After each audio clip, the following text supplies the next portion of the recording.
Bonjour à tous, bonjour à toutes et bienvenue dans notre émission Master Mag. Aujourd'hui, au programme de ce lundi 23 mars, de la santé, de l'environnement et du sport. L'environnement, justement, nous en avons beaucoup parlé la semaine dernière. Elle a fait la une de l'actualité. Je fais évidemment référence à l'éclipse.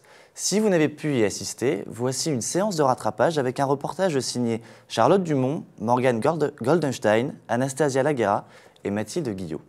Nombreux étaient les curieux venus observer l'éclipse à la ferme du Héron à Villeneuve-d'Ascq. Le club astronomique de Lille, organisateur de l'événement, a su rassembler simples amateurs et véritables passionnés. Mais en quelques mots, qu'est-ce qu'une éclipse ? Une éclipse, c'est très simple.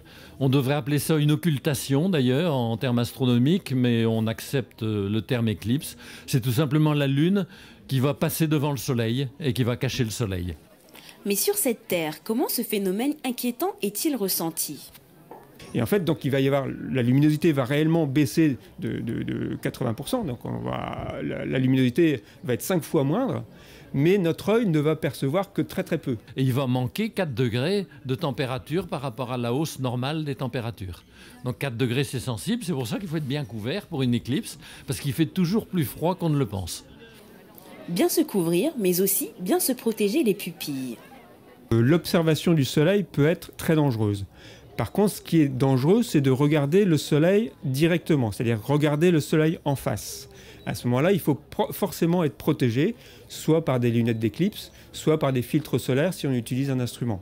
Maintenant, l'observation du paysage pendant une éclipse n'est pas plus dangereux que de regarder un paysage pendant un jour normal. En fait, ce qui est dangereux, c'est uniquement de regarder le soleil. Pour cela, différents objets sont à votre disposition. Alors une première possibilité, c'est tout simplement de se procurer des lunettes spéciales Eclipse, qui sont très efficaces, mais on a eu un petit peu de mal ces derniers temps à se les procurer. Donc on peut se retrouver sans lunettes d'Eclipse, et pour le coup, on ne peut pas observer le phénomène directement à l'œil nu. Alors ce qu'il faut faire, c'est surtout pas observer directement le phénomène, mais le faire de manière indirecte. Comment on peut procéder? Très simplement, on prend une boîte en carton, on fait un petit trou, pas plus gros qu'un trou de cure-dent par exemple, et on fait passer la lumière du soleil à travers ce petit trou. Et on récupère une lumière au sol, ou mieux encore sur un écran blanc, et c'est l'image du soleil. Et là, quand il y a des éclipses, en fait, on voit un croissant du soleil, un croissant solaire. Donc c'est une manip très simple à faire, très efficace, et qui permet de faire participer le maximum de personnes autour, parce qu'on peut regarder à plusieurs, et sans danger. Autre manip, on prend un ustensile de cuisine, genre épuisette ou passoire, et on récupère de la même manière l'image du soleil au sol. Et là, on a plusieurs images, on a plusieurs trous, et donc plusieurs croissants. Mais s'il y a différents moyens de se protéger de l'éclipse, les instruments eux aussi ont leur lot de protection. Tous les instruments sont équipés de... Alors c'est soit des feuilles, ce qu'on appelle des feuilles d'astrosolar. C'est en fait un film plastique sur lequel il y a un dépôt d'aluminium qui laisse passer un 100 millième de la lumière. Malgré toute cette mobilisation et tout ce matériel astronomique, les conditions météorologiques n'ont pas permis de voir l'éclipse. Ah si, je suis un peu déçu. Comme tout le monde, je pense, même comme les astronomes sont un peu déçus aussi. Enfin, tout le monde est un peu déçu, je pense, mais bon, il y a quand même une bonne ambiance, c'est cool quand on apprend des trucs. Si cette fois n'était pas la bonne, à quand la prochaine ?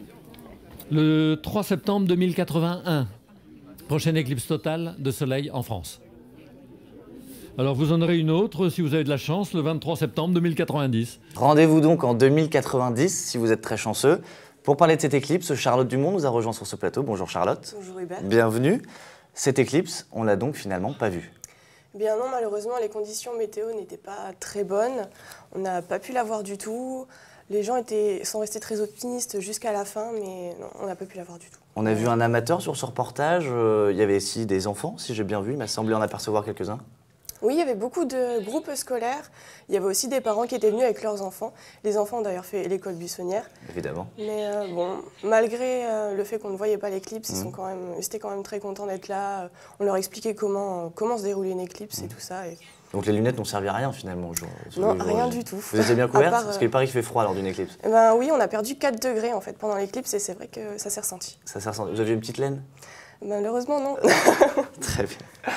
Merci Charlotte, merci beaucoup. Nous étions donc sur cette éclipse, nous parlions des enfants. Et les enfants, justement, nous sommes allés les rencontrer dans un tout autre contexte, puisque nous sommes allés à l'hôpital des Nounours qui a lieu à l'Institut catholique de Lille.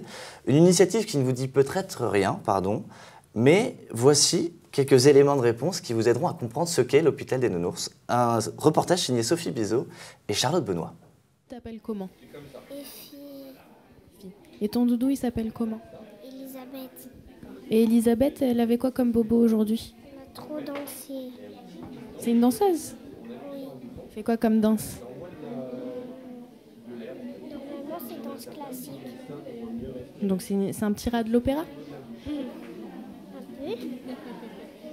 Donc maintenant elle est soignée, elle va pouvoir redanser? Et Lilou, Marcus, Agathe, Effie, Léonie sont tous venus dans un même but, soigner les bobos de leur doudou. Chaque année, la fac de médecine de l'Université catholique de Lille organise l'hôpital des Nounours, un moyen d'apaiser les peurs des enfants, de la maternelle au primaire, face au monde médical. Donc on est aujourd'hui à l'hôpital des Nounours, dans l'Université catholique de Lille, et on a un rendez-vous avec Sandra. Donc Sandra, est-ce que vous pouvez nous expliquer le concept de l'hôpital des Nounours ? Donc en fait, on accueille des étudiants en médecine, en sage-femme, en pharmacie et infirmiers pour recréer un hôpital entier dans la fac pour soigner des nounours, donc des enfants de maternelle, moyenne et grande section en général, et aussi des enfants atteints de déficiences légères à modérées. Et donc quel est le but pour les enfants finalement de découvrir ce monde médical ? Donc en fait, le but, ça va être pédagogique au niveau du stand nutrition, donc pour les aliments, bien manger, pour l'hygiène, donc bien savoir se laver les mains, voilà, la prévention des microbes, des bactéries, et aussi donc ça va être l'atténuation de l'effet blouse blanche à l'hôpital, voilà, avoir baissé les a priori par rapport aux médecins, aux infirmières, aux piqûres et aux soins en général. On explique bien concrètement ce qu'on fait, les gestes comme dans un vrai hôpital, et aussi au bloc le fait qu'on soit habillé, qu'on les endorme, c'est bien de faire ça sur le nounours parce que du coup ils assistent ce qu'on pourrait leur faire en vrai et ils vont pouvoir savoir que tout se passe bien, qu'on prend bien soin de leur nounours et qu'on leur fait pas mal. Et donc pour les étudiants, c'est quoi votre but aussi du coup ? Donc nous, ça nous permet de travailler en fait avec des enfants. Donc l'examen clinique, l'interrogatoire, c'est savoir adapter notre vocabulaire médical à la compréhension de l'enfant et aux gestes adaptés aux enfants. L'hôpital des Nounours existe depuis 13 ans en France, dont 9 à l'Université catholique de Lille. Chaque année, l'événement attire de plus en plus d'enfants, qu'ils soient à l'école ou dans des instituts spécialisés. Cette année, l'hôpital des Nounours dure 2 semaines et accueillera près de 400 enfants. Le succès est garanti. Les enfants repartent moins anxieux avec des doudous en pleine forme. Très bien. De retour sur le plateau. Bonjour Charlotte qui nous a rejoint pour nous parler de l'hôpital des Nounours. La première question qui me vient, Charlotte, c'est vous-même, quand vous étiez petite, aviez-vous un doudou ? Forcément, j'en avais pas qu'un, j'en avais au moins 3. Et vous l'apportiez à l'hôpital des Nounours ? J'aurais bien aimé que ça existe au moment où j'étais petite, malheureusement, mais c'était pas le cas. Donc c'était un retour en enfance pour vous il y a quelques jours, Charlotte ? C'était un retour en enfance pour moi, mais en même temps, c'est quelque chose d'ultra pédagogique. Je pense que ça aide énormément les enfants. Et je pense que moi, j'aurais vraiment aimé, justement, petite, qu'on vienne m'aider à dédramatiser de l'hôpital et des blouses blanches. Ils sont réceptifs, justement, les enfants ? Ils sont pas trop apeurés ou ce genre de choses ? Non, ils sont réceptifs. Ils sont vraiment au taquet dans ce qu'ils font. Ils sont avec leur doudou, ils leur inventent plein de maladies, la varicelle, des bras cassés, des bras fracturés. Ils font vraiment tous les domaines qu'il y a, donc la nutrition, comme on a dit dans le reportage, nutrition, médecine, pharmacie, etc. Et ils viennent vraiment faire tous ces domaines-là et ils les refont 2-3 fois s'il faut. Et la moyenne d'âge de ces enfants ? La moyenne d'âge, 5-6 ans généralement, mais il y avait aussi des enfants de 2 ans, 3 ans qui sont vraiment réceptifs à ça. C'est attendrissant. Voilà, c'est trop mignon, on a envie d'aller les voir, on a envie d'être avec eux aussi. Et, j'imagine. Voilà, ils courent partout, ils sont ultra intéressés par ça. Merci beaucoup Charlotte, merci pour ces informations. Un autre sujet maintenant, un sujet qui pourrait aussi concerner les enfants, mais celui-ci est réalisé par des étudiants. Il s'agit du Red Bull Paper Wings. Le but, envoyer le plus loin possible des avions en papier. C'est un sujet très sérieux. Il est signé Élise Camus, Marie Lemaire et Azaria Angliona. Mars à midi s'est tenue à l'école d'ingénieurs HEU de Lille la 2e édition de la compétition internationale étudiante de lancer d'avions en papier. Organisée par Red Bull, le championnat comptait plus de 200 participants. Ils étaient tous attendus dans 3 épreuves différentes, la distance, la durée et l'acrobatie. Alors le jury, tout simplement, pour la distance, très facile. L'endroit où tombe l'avion, c'est la distance qu'il prend, donc un décamètre, on pose, et ça y est, c'est bon, c'est réglé, c'est la performance. Ensuite, pour les acrobaties, le jury va, selon son humeur et l'envie et son palpitant qui vibrera pour telle ou telle figure, va donner un nombre de points. Pour les acrobaties, donc sur 30 points, il y aura une note donc sur 30 points et le gagnant aura bien sûr la meilleure note. Et ensuite la durée, tout simplement un chronomètre. Dès que l'avion est en l'air, on démarre le chronomètre. Dès qu'il touche le sol ou un autre élément du hall, c'est fini et on détermine la performance. De nombreux BDE et groupes sont venus en masse pour cet événement atypique. Une sacrée préparation en amont a été effectuée et plusieurs règles telles que l'utilisation de papier spécial pour les joueurs est obligatoire. On est les stewards, on est une liste du bureau des arts de l'IESEG et c'est la première fois qu'on participe au jeu et on est très contents, ça se passe très bien. On connaît Tristan qui organise des événements Red Bull et qui est à l'IESEG. Et il a motivé toute notre liste pour venir et nous c'est bien, ça nous permet de faire un truc ensemble. Là il n'y a pas encore tout le monde, le reste va arriver, il y en a qui sont encore en cours. Et c'est bien pour nous, ça nous fait un événement tous ensemble et ça montre qu'on est présent. Le but nous c'est aussi de se montrer et de prouver à tous les gens de l'IESEG qu'on est partout et qu'on est chaud.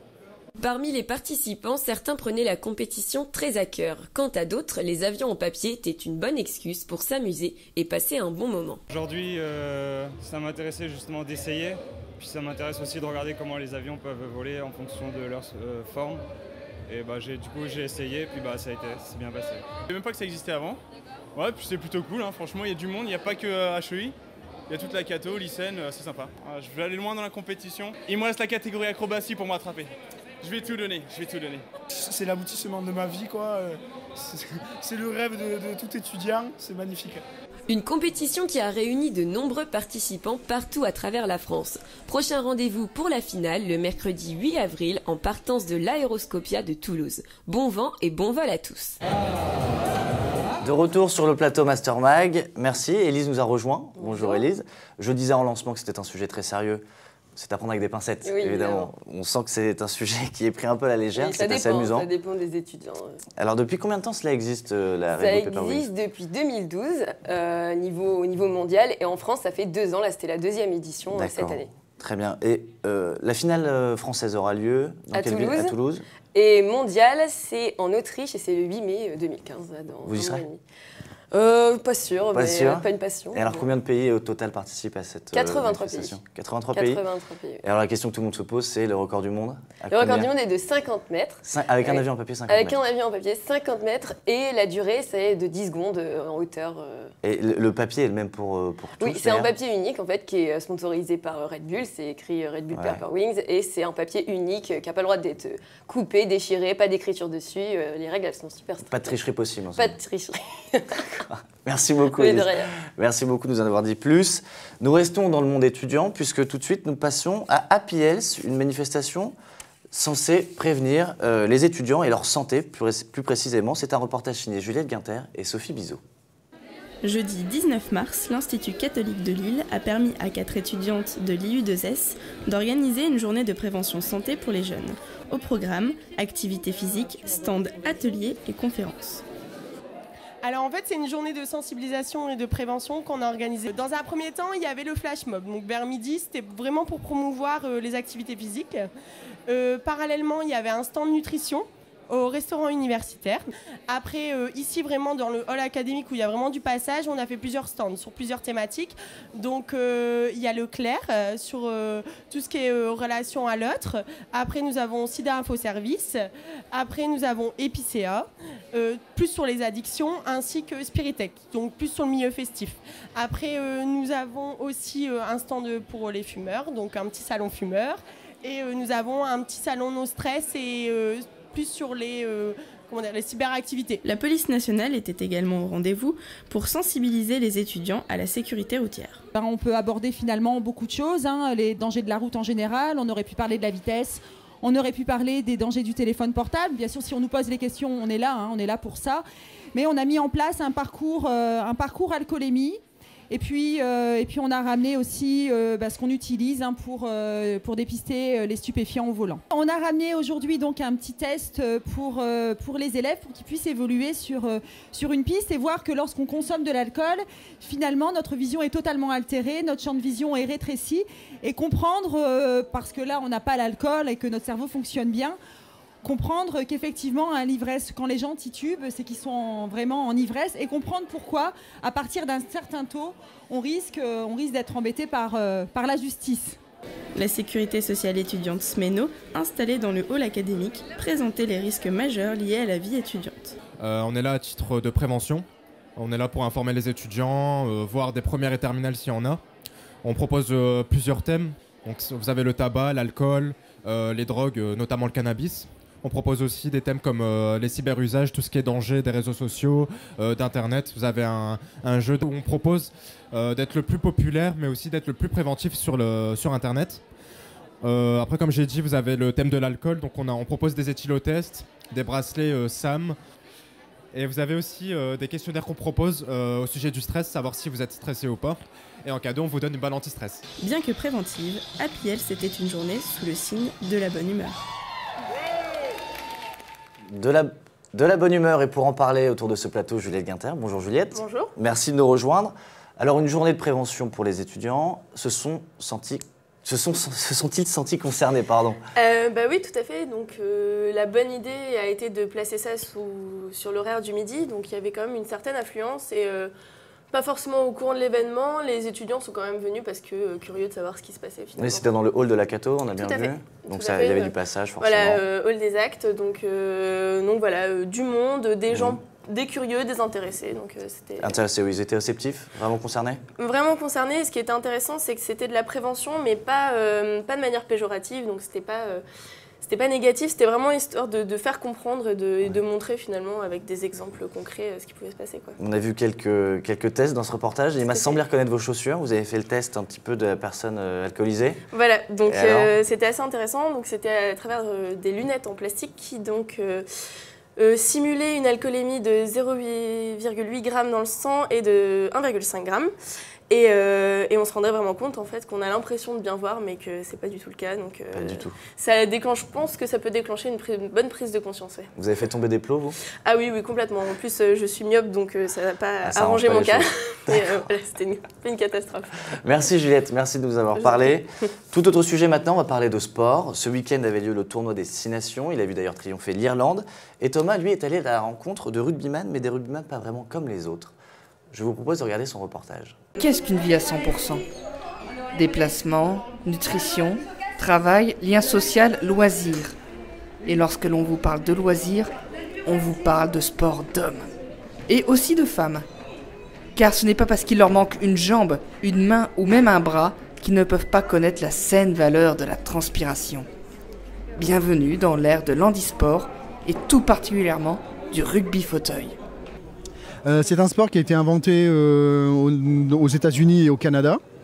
On est 4 par équipe. C'est un sport, un mélange entre le foot américain, le rugby et le volleyball. Voilà, on est 4 par équipe. Il y a un porteur de ballon qui doit marquer le but ou l'essai, c'est selon. Et on est 3 autres joueurs à faire des blocs, à déblayer un chemin pour pouvoir marquer. Et ces blocs en question sont dignes des bons tampons en rugby. Car tout est bon pour rentrer dans son adversaire et récupérer la précieuse balle. Les chocs sont bien réels. Les fauteuils sont lancés à pleine vitesse, les roues sont malmenées, les gants sont déchirés. Et les blessures sont dissimulées par simple désir de pouvoir continuer à jouer. Mais justement, les chocs, c'est ce qu'on recherche en faisant ce sport. C'est permettre aux personnes en situation de handicap de faire un sport. C'est-à-dire, on est des sportifs avant d'être des personnes handicapées. Et c'est ça qui est intéressant. Donc, et les chocs, c'est super intéressant parce que, voilà, un petit machin de 60 kg peut s'amuser à mettre des chocs à un gros gaillard de 90 kg. Mais il ne faut pas croire que la violence et la transpiration sont les uniques composants du sport. C'est avant tout une aventure humaine, faite pour se rapprocher des autres et se sentir pleinement vivant. Tout simplement. Moi, ça me plaît pas parce que j'ai que des crevaisons et des réparations, des roues voilées, des rayons explosés. les chambres à réparer. Mais pour eux, quand je les vois jouer, qu'ils ont le sourire, qu'ils s'éclatent comme ça, c'est trop magnifique. Même pour le mien, quand je le vois qu'il sourit, c'est trop, c'est encourageant, quoi. Ça donne envie de continuer avec eux. Moi, j'adore. Magnifique, c'est le terme repris par les bouches des spectateurs.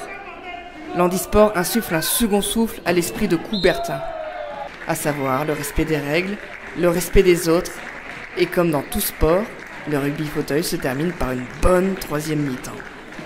De retour sur le plateau de Master Mag, Thomas nous a rejoint. Bonjour Thomas. Bonjour Hubert. Merci de ce reportage. On n'a pas l'habitude de voir ce genre de reportage. Quel était votre état d'esprit au moment de le faire, justement? Je ne savais pas trop à quoi m'attendre. J'étais dans l'état d'esprit habituel, un peu désolé pour ces personnes, qui leur est arrivé des trucs tragiques. On se demande finalement ce qui a pu leur arriver.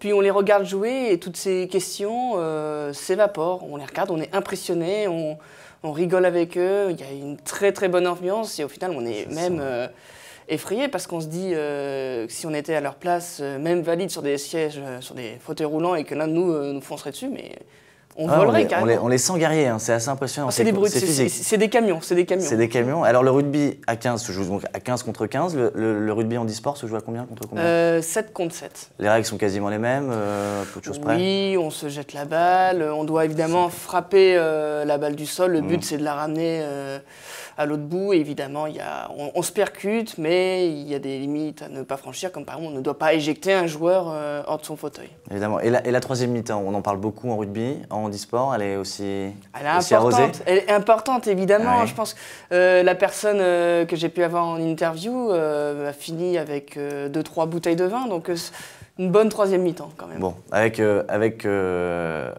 modération. Modération, évidemment. Je cherchais le mot, parfait. Merci Thomas, merci beaucoup. Merci à vous d'avoir suivi notre émission Master Mag. J'espère que vous en avez appris beaucoup sur les divers sujets abordés. À bientôt pour une prochaine émission.